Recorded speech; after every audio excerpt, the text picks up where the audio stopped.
नमस्कार मित्रों, स्वागत है आपका आरवीएस मास्टर्स के चैनल पर, यूट्यूब चैनल पर।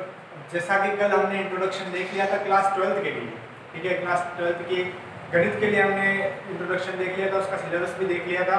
तो अब मैंने जैसा बताया था कल आपको कि हम आव्यूह से स्टार्ट करेंगे, आव्यूह मैट्रिक्स से स्टार्ट करेंगे, जो कि आपकी बुक का चैप्टर नंबर 3 है।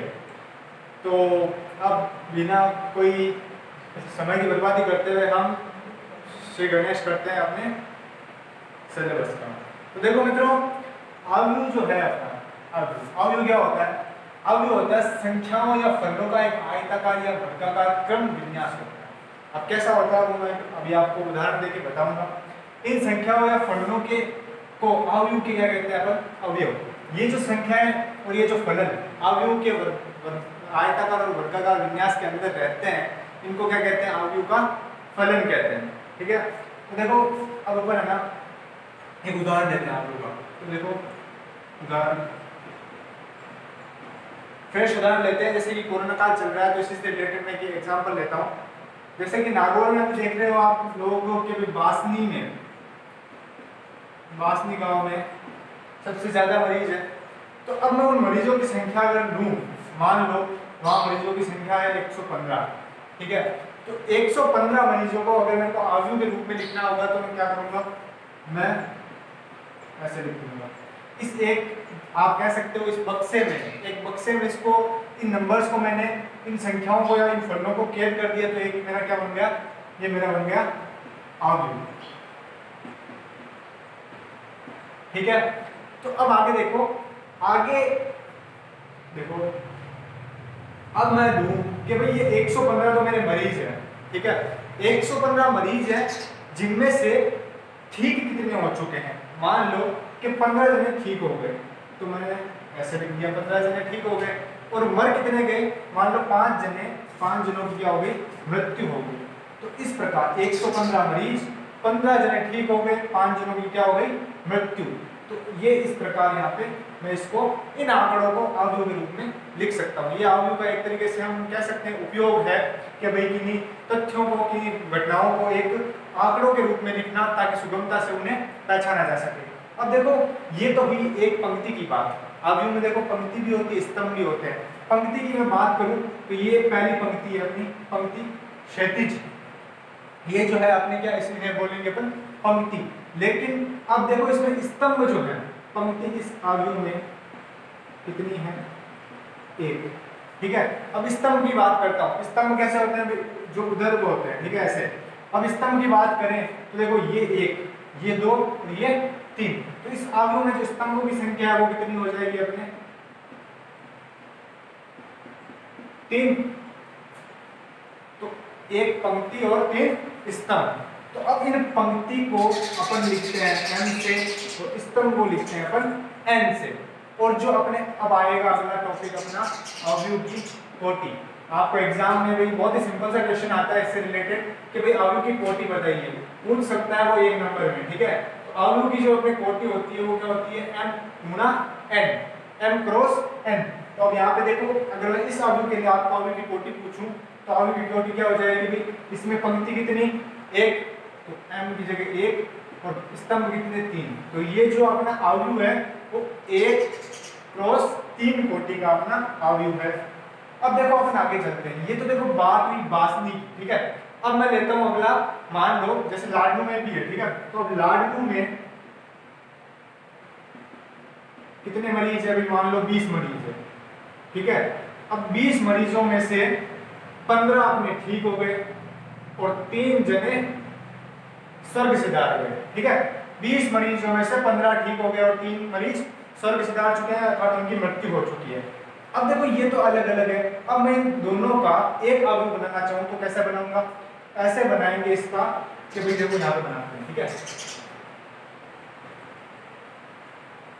यहाँ पे बासनी के मरीजों की संख्या, अब इसी, या तो देखो, या तो इसी के नीचे लाडनू के मरीजों की संख्या होगी, या इसके साइड में लाडनू के मरीजों की संख्या होगी। तो हम यहाँ पे जैसे पहले हमने लिखा था वैसे ही लिखते हैं। यहाँ पे लाडनू के मरीजों की संख्या जो कि हमने कितनी ली थी?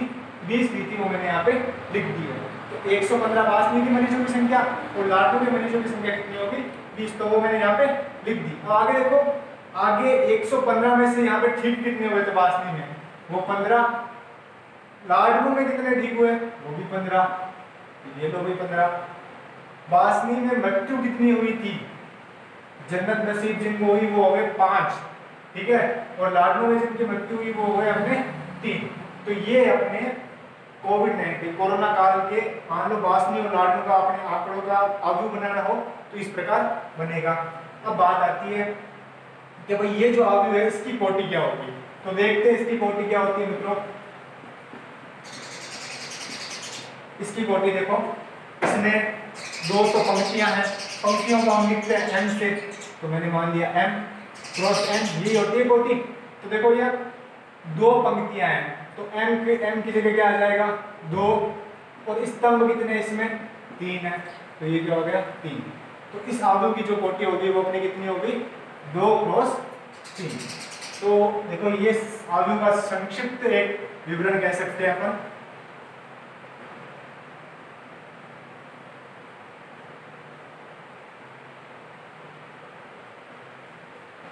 ये आव्यूह होता है अपने। तो आव्यूह क्या होता है वापस एक बार देख लेते हैं, जिनको समझ में नहीं आया आराम से अच्छे से कूल रह के।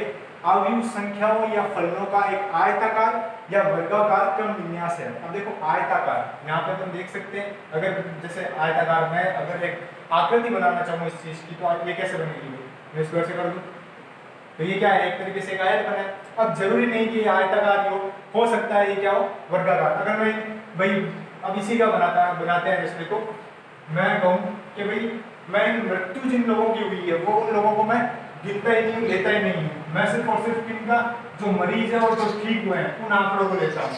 तो 115 मरीज वासनी में थे, ठीक हो गए उसमें से 15, और 20 मरीज अपने लाडू में थे, ठीक हो गए उसमें से 15। तो ये जो अपना नया आव्यूह बना है, मतलब जब हमने मरने वाले को साइड में कर दिया और सिर्फ मरीज और ठीक होने वाले मरीजों की संख्या ली, तो इसमें से अपने पास आता है वो आता है वर्ग आव्यूह। ठीक है, वर्ग आव्यूह में क्या होता है भाई, जितने पंक्तियों में जितने अवयव होते हैं उतने के उतने अवयव किस में होते हैं, अपने स्तंभ में होते हैं। अगर मैं इस वर्ग आव्यूह के कोटि की बात करूं तो वो अपने क्या हो जाएगी m इंटू n।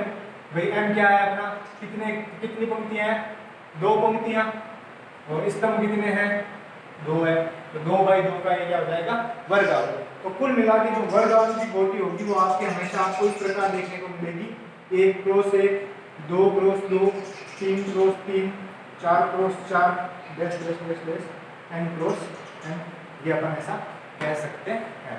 ठीक है, तो देखो आगे चलते हैं। ये देखो ये सिंपल सी बात थी। अब देखो ये हो गया अपना आव्यूह संख्याओं या फलनों का एक आयताकार क्रम विन्यास, इतना समझ में आ गया आपको।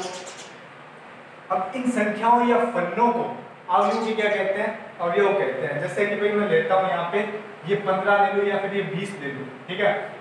हाँ तो देखो, तो आगे चलते हैं थोड़ा।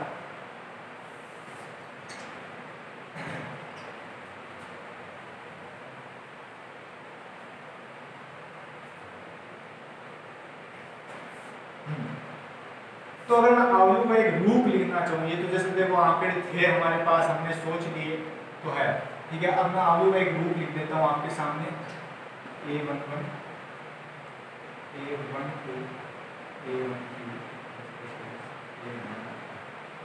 ऐसे A21,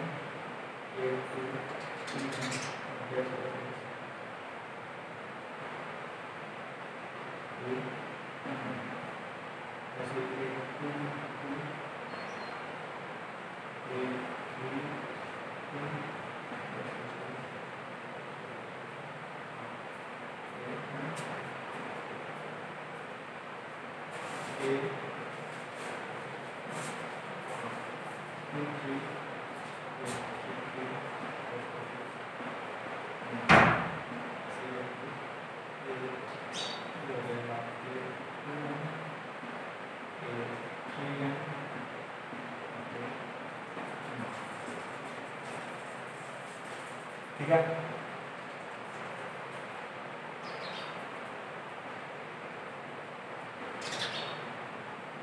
ये आव्यूह का आप एक मान सकते हो ऐसा रूप है जो आपको बुक्स में भी कई बार देखने को मिलता है। और अवयव की कोटि को हमेशा हम यहाँ पे ऐसे लिखते हैं यूजुअली।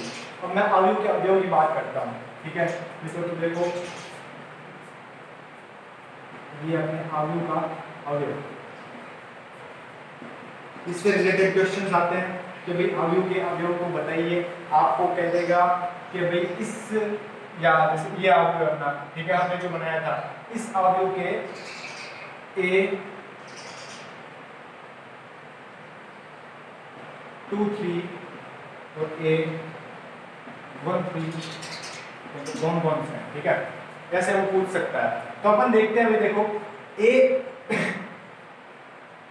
2 3 का मतलब क्या है। देखो A 2 3 का मतलब दूसरी पंक्ति। हमेशा ध्यान रखना, जब अपन अवयव ऐसे लिखेंगे तो उसमें जो पहला होगा अक्षर वो दिखाएगा उस अवयव की पंक्ति को, कि भाई वो अवयव जो कौन सी पंक्ति में है, ठीक है।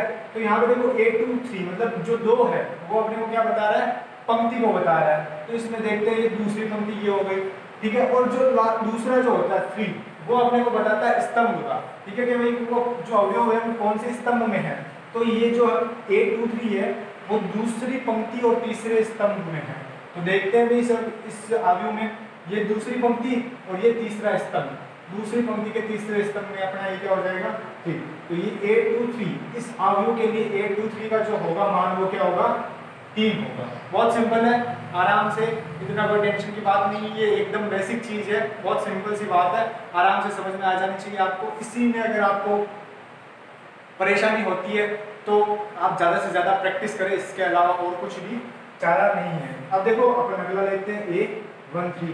तो A 1 3 वापस देखते हैं भाई 1 A 1 मतलब कि पहली पंक्ति और तीसरा अवयव मतलब कि ये, मतलब A 1 3 क्या हो जाएगा अपना 5। तो कुल मिला के अपन किसी भी अवयव का जो अवयव होता है उसको किस प्रकार लिखते हैं, A I J के रूप में। कैसे लिखते हैं, A I J के रूप में, ऐसे।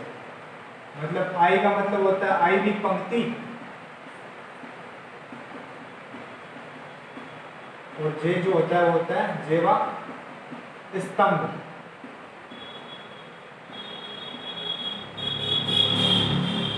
A I J का मतलब वो अवयव जो है वो उस अवयव की I भी पंक्ति और J वे स्तंभ में स्थित है। जैसे इस अवयव की बात करूं कि A 2 3 मतलब कि वो दूसरी पंक्ति के तीसरे स्तंभ में वो अवयव स्थित है। A 1 3 मतलब कि वो पहली पंक्ति के तीसरे अवयव में स्थित है। तो ये सिंपल सी बात है भाई, इतना वो इसमें लोड लेने की जरूरत नहीं है। अब अगर मैं अवयव को एक तरीके से दर्शाना चाहूँ, छोटे से एकदम संक्षिप्त रूप में दर्शाना चाहूँ, तो हाँ एक चीज ये ध्यान रखना, अवयव को हमेशा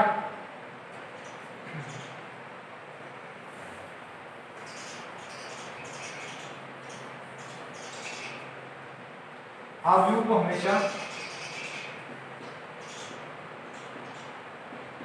अवयव को अंग्रेजी वर्णमाला के अक्षरों द्वारा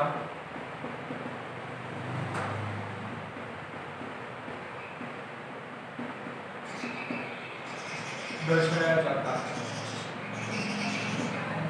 ठीक है भाई, अवयव को अंग्रेजी वर्णमाला के अक्षरों द्वारा दर्शाया जाता है, वो भी बड़े अक्षरों द्वारा, कैपिटल अक्षरों द्वारा, जैसे कि A B C D से लेकर Z तक आप जो चाहे, जो आपके मन में है उससे आप इसको दिखा सकते हैं। अब इस अवयव की बात करें तो मैं इसको A से दर्शाता हूँ, ठीक है। A 115 15 5 20 15 3, ठीक है। तो ये अपने अवयव को दर्शाने का तरीका है। अब अवयव को देखो ऐसे भी लिखते हैं कई बार A I J M cross N, ये ध्यान रख लेना, ये रूप है अवयव को लिखने का, संक्षिप्त रूप है। A I J का मतलब मैंने पहले भी आपको बता रखा है कि A जो है वो क्या है, अवयव का अवयव, I भी पंक्ति और J के स्तंभ में क्या है वो स्थित है। M जो है वो पंक्तियों की संख्या, अब यहाँ पे मैं साइड में लिख देता हूँ ताकि आपको आराम हो। M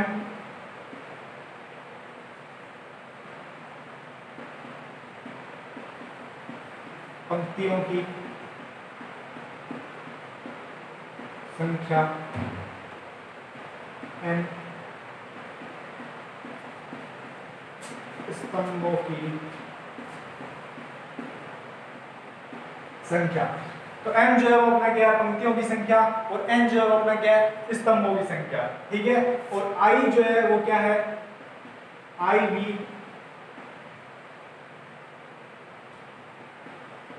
पंक्ति में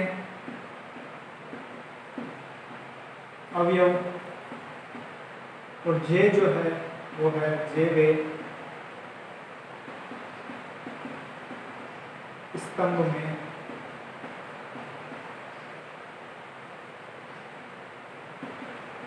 अवयव। ठीक है, तो ये चार चीज ध्यान रखना, इनमें कंफ्यूज मत होना कि m पंक्तियों की संख्या है, i भी पंक्ति में अवयव है। तो सीधी थोड़ा क्लियर है कि भाई i जो सॉरी m जो होता है वो क्या होता है, पंक्तियों की संख्या। कि भाई इस अवयव में, इस अवयव की बात करूं तो इस अवयव में टोटल पंक्तियों की संख्या कितनी है। m और n का यूज तो किसके लिए किया जाता है कि भाई अपन अवयव की कोटि बता सके, उसमें कितनी पंक्तियां हैं, उसमें कितने स्तंभ है, वो जानने के लिए अपन किसका यूज करते हैं, m और n का यूज करते हैं। तो यहाँ पे देखा जाए तो देखो m जो है वो पंक्तियों की संख्या, यानी कि इसमें कितने m, इसमें n का मान, m का मान क्या है, 2 है। ठीक है, n का मान इसमें क्या हो जाएगा, स्तंभों की संख्या कितनी हो जाएगी, 3, तो ये हो जाएगा अपना 3। अब जब अपन को क्या लिखना है, इस अवयव की रचना करनी है। ठीक है, ये तो अपने को पता चल गया कि इसमें 2 पंक्तियां हो गई और 3 क्या हो गए, स्तंभ हो गए। लेकिन अब उसकी रचना भी करनी है, उसकी रचना अपन कैसे करेंगे, इसके लिए भाई जैसे आप कह रहे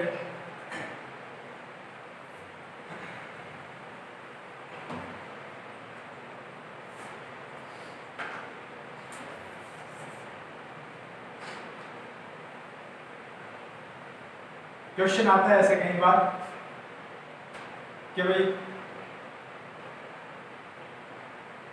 m बराबर 3 व n बराबर 3 वर्गाव्य लेते हैं। ठीक है, m बराबर 3 और n बराबर 3 वर्गाव्य होगा। क्यों, क्योंकि इसकी कोटि फिर क्या हो जाएगी, m इंटू n बराबर 3 इंटू 3, ये मैंने बताया था। जो ऐसा आता है तो वो जो अवयव होता है वो अपना कैसा होता है, वर्गाव्य रूप का होता है। तो m बराबर 3 और n बराबर 3 के लिए एक वर्गाव्य, या ऐसे भी कह सकता है कि सिर्फ और सिर्फ अवयव का, अवयव की रचना करो, ऐसा आता है 1 नंबर में क्वेश्चन, ध्यान रखिएगा। ठीक है, तो अब देखो अपने को पता है कि इसने क्या दिया कि m बराबर 3, तो अपने को पता चल गया कि भाई m बराबर 3 मतलब इसमें पंक्तियां कितनी होने वाली है, 3 होने वाली है। फिर इसने क्या दिया, n कितना है, 3, तो अपने को ये भी पता चल गया कि स्तंभों की संख्या जो होगी वो कितनी होगी, 3। तो कुल मिला के ध्यान रखना, अब यहाँ पे ऐसे ये भी लिख देते हैं अपन 3 इंटू 3, क्योंकि यहाँ पे लिखते हैं m क्रॉस n, तो वो भी हमने यहाँ पे लिख दिया है। तो आगे देखो भैया, अब अपन क्या करते हैं, अवयव का रचना करते हैं। तो जैसे मैं अवयव लेता हूँ अभी के लिए, तो सिर्फ और सिर्फ a ही लेता हूँ। ठीक है, तो अब देखो i भी पंक्ति, अब पहला अवयव लिखेंगे इसका, वो अपना क्या होगा, i भी पंक्ति मतलब कि पहली पंक्ति से स्टार्ट करेंगे। तो पहली पंक्ति के लिए एक स्तंभ भी यहाँ पे कौन सा होगा, पहला, तो यहाँ पे ये क्या हो जाएगा, 1, तो ये क्या हो जाएगा, a11। ठीक है, अब लेता हूँ मैं इसका अगला अवयव, वो जो होगा वो पंक्ति तो उसकी पहली होगी, लेकिन स्तंभ कौन सा होगा, दूसरा, तो ये अपना a12। अब तीसरे के लिए इसकी भी पंक्ति पहली होगी, लेकिन इसका स्तंभ कौन सा हो जाएगा, तीसरा। ठीक है, तो अब आगे लेते हैं वापस। अब देखो पंक्ति जो हो जाएगी वो अपनी दूसरी, और स्तंभ कौन सा हो जाएगा, पहला। पंक्ति दूसरी, स्तंभ दूसरा, पंक्ति दूसरी, स्तंभ तीसरा। पंक्ति अब तीसरी और स्तंभ पहला, पंक्ति तीसरी स्तंभ दूसरा, और पंक्ति तीसरी और स्तंभ तीसरा। ऐसे करके अपन अवयव की रचना करते हैं। अब देखो ये तो मैंने ऐसा एग्जांपल बताया, लेकिन आगे आपको इक्वेशन देगा क्वेश्चन में, मतलब वो कहेगा कि मतलब जैसे देखो आपको एक क्वेश्चन, हाँ आपको ऐसे दे दे वो aij बराबर i/j। ठीक है, इसके लिए अपने को क्या करनी है, एक अवयव की रचना करनी है। ठीक है, अभी ये इसके लिए कहते हैं कि 2/2 के एक अवयव की रचना करो, या 2/3 के एक अवयव की रचना करो। ठीक है,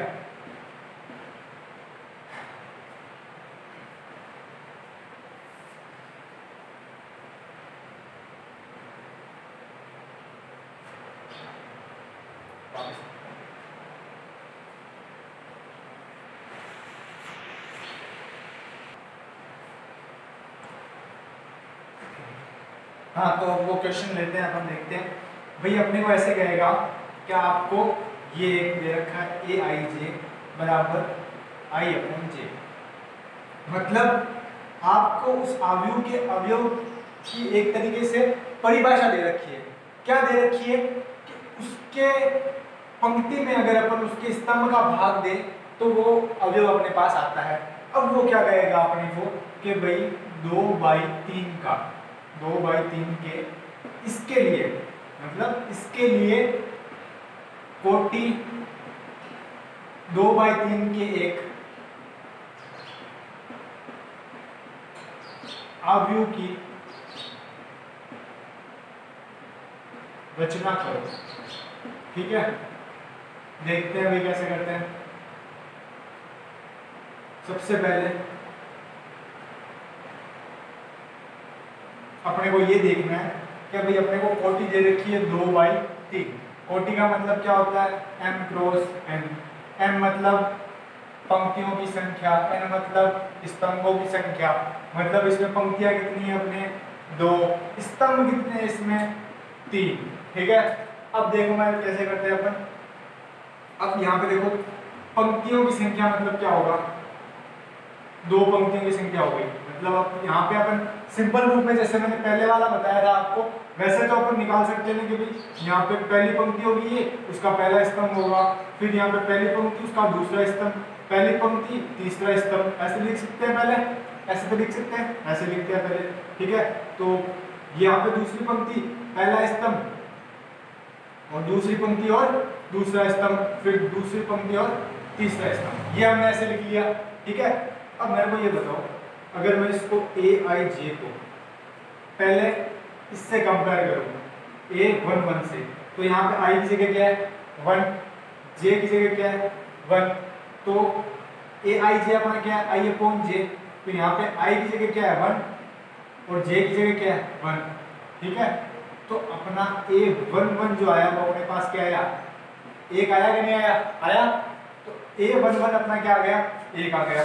अब अपन दूसरा अवयव निकाल दे ऐसे A12, वो क्या हो जाएगा अपना? I अपॉन जे होता है। I क्या है यहाँ पे? 1, J क्या है? 2, तो 1/2 अपना क्या आ गया? A12 आ गया। ऐसे A13 निकाल लूँ मैं, A13 क्या हो जाएगा भाई? I क्या है? 1 और J क्या है? 3, तो A13 अपना क्या हो गया? 1/3। ऐसे ही करके A21, A22, A23 आप निकालना आप लोग और इस आदमी में रखना। मैं यहाँ पे पहले A11, A12 और A13 के मान लिख देता हूँ। ये आपके लिए खाली छोड़ता हूँ, आप खुद आराम से कर लेना, सिंपल सा है। तो ये है बेसिक जानकारी, सिंपल, एकदम सिंपल है। ठीक है, कोई टेंशन लेने की बात नहीं है, आराम से। अगर कहीं पे समझ में नहीं आया तो वीडियो को पीछे ले जाकर वापस देख लेना और नोट्स के रूप में इसको कॉपी में या कोई रफ कॉपी में उतार लेना। कॉपी में तो आपके स्कूल में लिखवाएंगे, तो एज ए रफ कॉपी में आप चाहो तो उतार सकते हो। ठीक है,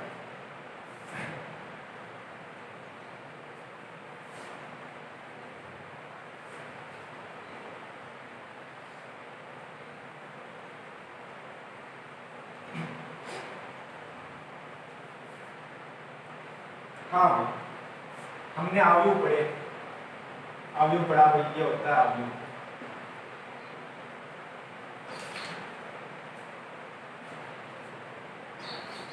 अब हम क्या पढ़ेंगे भाई? अवयव के प्रकार, अवयव के प्रकार।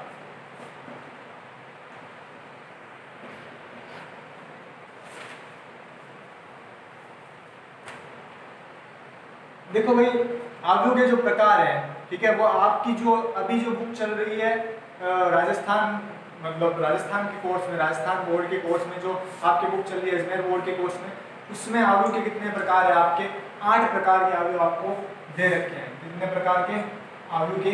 8 प्रकार बता रखे हैं। कौन कौन से है? पहला जो प्रकार है, सबसे सिंपल जो है, मतलब हमने पहले पढ़ रखा है, वो है अपने पंक्ति अवयव। भाई नाम से ही क्लियर हो रहा है कि पंक्ति अवयव क्या हो सकता है? पंक्ति अवयव क्या होगा, जिसमें सिर्फ और सिर्फ क्या होगा, अपनी पंक्ति होगी। जैसे मैं कह देता हूँ 1 2 3 4, ये अपना क्या हुआ, पंक्ति अवयव। सिर्फ और सिर्फ इसमें क्या है, पंक्ति एक पंक्ति है, दूसरी पंक्ति इसमें है ही नहीं, सिर्फ और सिर्फ क्या है इसमें पंक्ति अवयव, ये इसे अपन कह सकते हैं। एक पंक्ति जिसमें होती है उसे क्या कहते हैं अपन, पंक्ति अवयव कहते हैं। ये एक पंक्ति वाले अवयव को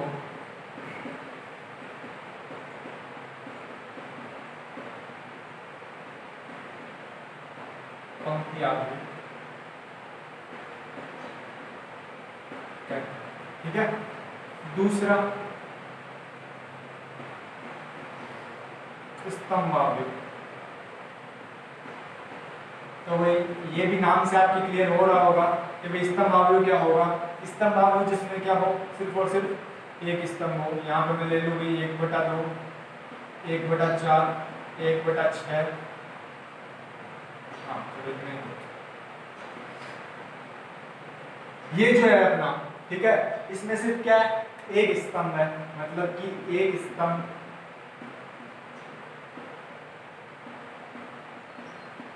वाले अवयव को क्या करेंगे अपन, स्तंभ अवयव कहते हैं। ये अपना क्या हो गया, पहला पंक्ति अवयव, दूसरा क्या हो गया अपना स्तंभ अवयव। ठीक है, अब अपने तीसरा देखते हैं।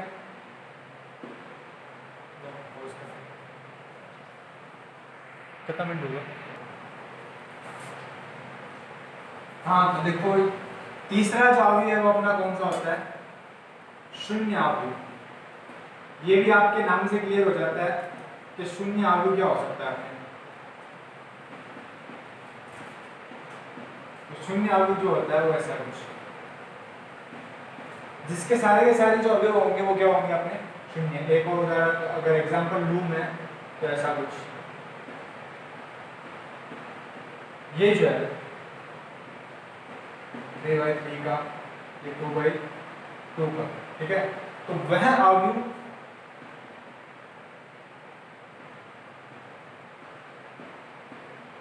जिसका प्रत्येक अवयव शून्य हो, वो क्या होता है अपना शून्य अवयव होता है। सिंपल सी बात है भाई। अगला लेते हैं चौथा, इसको ले लेते हैं अपन वर्ग अवयव। ठीक है, तो वर्ग अवयव क्या हो जाएगा, जैसे मैं ले लेता हूँ 1 2 3 4, एक ले लेता हूँ 1 5 7 2 4 6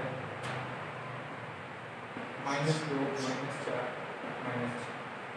ठीक है, तो देखो भाई वर्ग अवयव मैंने पहले भी आपको बता दिया कि वर्ग अवयव क्या होता है, जिसमें पंक्तियों की संख्या और स्तंभों की संख्या क्या होती है, समान होती है, वो अपना क्या होता है वर्ग अवयव होता है। जैसे इसके लिए ले, तो इसमें पंक्तियों की संख्या कितनी है, 2 है, और स्तंभों की संख्या भी कितनी है, 2 है। तो 2/2 मतलब जिसमें पंक्तियों की संख्या और स्तंभों की संख्या समान हो, वो क्या हो जाता है अपना वर्ग अवयव। तो मैं अगर यहाँ पे लिख दूं कि भाई पंक्तियों की संख्या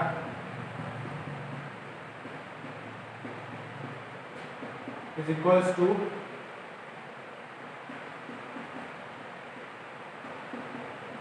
स्तंभों की संख्या, ये अपना क्या हो जाता है वर्ग अवयव। ये 3/3 कोटि का हो गया। ठीक है, तो ये अपना क्या हो गया वर्ग अवयव हो गया। ठीक है, तो ये पहले देखो भाई 4 प्रकार हो गए। पहले कौन सा हो गया पंक्ति अवयव, जिसमें सिर्फ और सिर्फ क्या हो एक पंक्ति, वो क्या होगा पंक्ति अवयव। स्तंभ अवयव, जिसमें सिर्फ और सिर्फ क्या हो एक स्तंभ, वो क्या हो गया अपना स्तंभ अवयव हो गया। फिर आता है अपना शून्य अवयव। शून्य अवयव हो गया जिसका प्रत्येक अवयव क्या होता है शून्य, मतलब सब जगह क्या होगा 0 0 होगा, वो क्या होगा शून्य अवयव हो जाएगा। और फिर आता है अपना चौथा वर्ग अवयव, जिसमें पंक्तियों की संख्या किसके बराबर होगी, स्तंभों की संख्या के बराबर होगी, वो अपना क्या हो जाएगा वर्ग अवयव हो जाएगा। अब अगला देखते हैं भाई पांचवा, जो हो जाएगा वो अपने विकर्ण अवयव। क्या होगा भाई? विकर्ण अवयव। तो अब देखो जैसा इसका नाम है, मतलब जितने भी हमने अवयव देखे ना, ऐसा कोई नहीं है जिसका आपने नाम से अलग नेचर हो, ठीक है।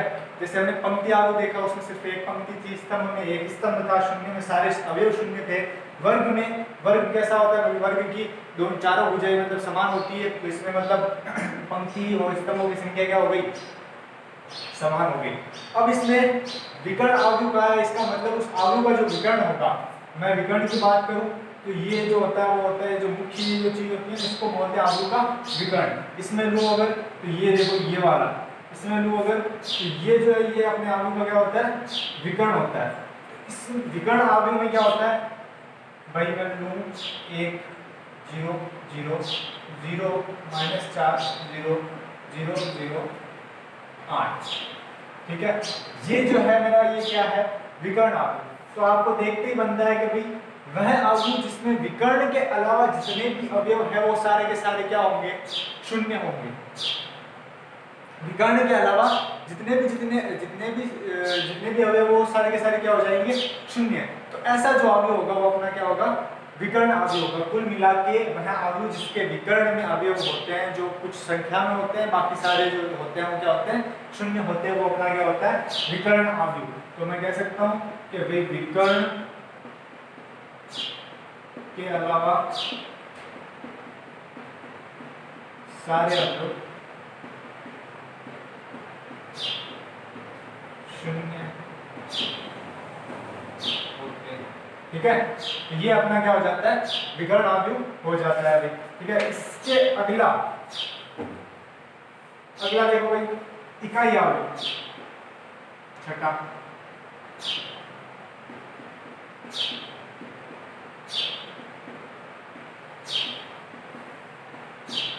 अब देखो भाई इकाई अवयव क्या होता है? जिसमें विकर्ण के जो अवयव होते हैं, ठीक है। इसके बारे में सीधा इसलिए लिया है क्योंकि इससे रिलेटेड ही है कि भाई जो विकर्ण के अवयव होते हैं, ठीक है, उसके अलावा जितने भी होंगे वो सारे के सारे क्या होंगे? 0 होंगे, ठीक है। तो ये ऐसा कुछ हो जाएगा। ये 3/3 का हो गया। ये 3/3 का एक इकाई अवयव अपन इसको बोल सकते हैं। अगर मैं 2/2 की इकाई अवयव की बात करूं तो 1 0 0 1, ये 2/2 का क्या हो गया? एक इकाई अवयव हो गया, ठीक है। तो ये अपने 2/2 का इकाई अवयव, ये 3/3 का इकाई अवयव। तो कुल मिला के अपन कितने हो गए अभी तक? 6 अपने अवयव हो गए।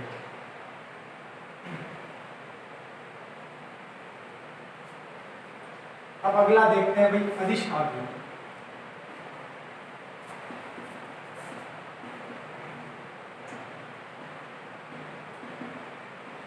तो देखो अदिश अवयव ऐसा होता है, ये भी विकर्ण अवयव का ही एक प्रकार है, ठीक है।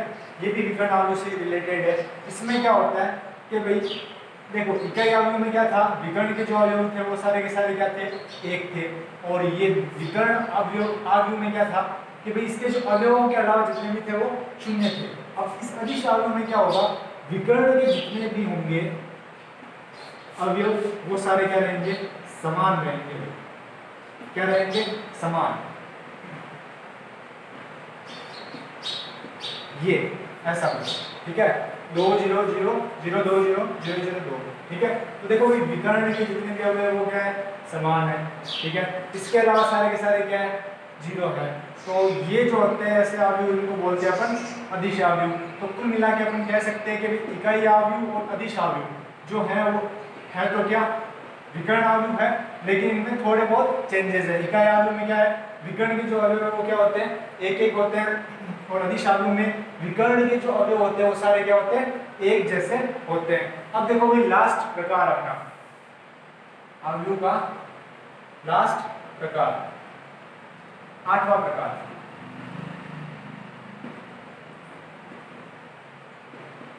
त्रिभुजाकार अवयव। अब इस त्रिभुजाकार अवयव में भी 2 प्रकार के होते हैं।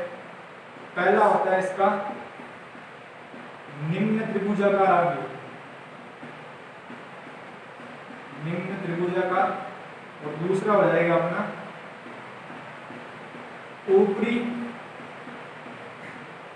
त्रिभुजाकार। पहला हो जाएगा निम्न त्रिभुजाकार और दूसरा क्या हो जाएगा? ऊपरी त्रिभुजाकार। अब देखो भाई निम्न त्रिभुजाकार का मतलब क्या है, जिसमें विकर्ण के नीचे के जो सारे अवयव हैं, ठीक है, जिसमें विकर्ण के नीचे के सभी अवयव जो होंगे वो क्या होंगे, 0 होंगे। जैसे कि एग्जांपल के लिए मैं लेता हूँ ठीक है, एक ये एक लो,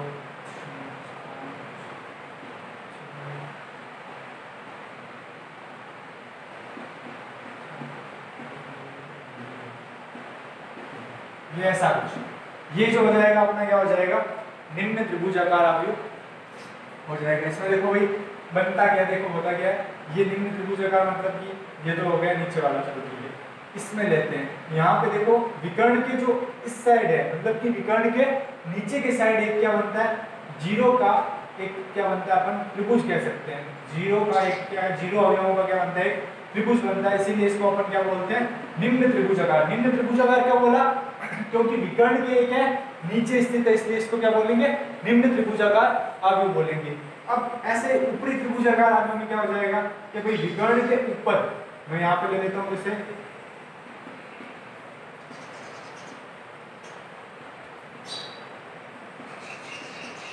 ठीक है, विकर्ण मुख्य विकर्ण के ऊपर अगर ये 0 से ऐसा कुछ त्रिभुज बने तो ये जो अपना अवयव होता है वो क्या होता है, अपना ऊपरी त्रिभुजाकार अवयव।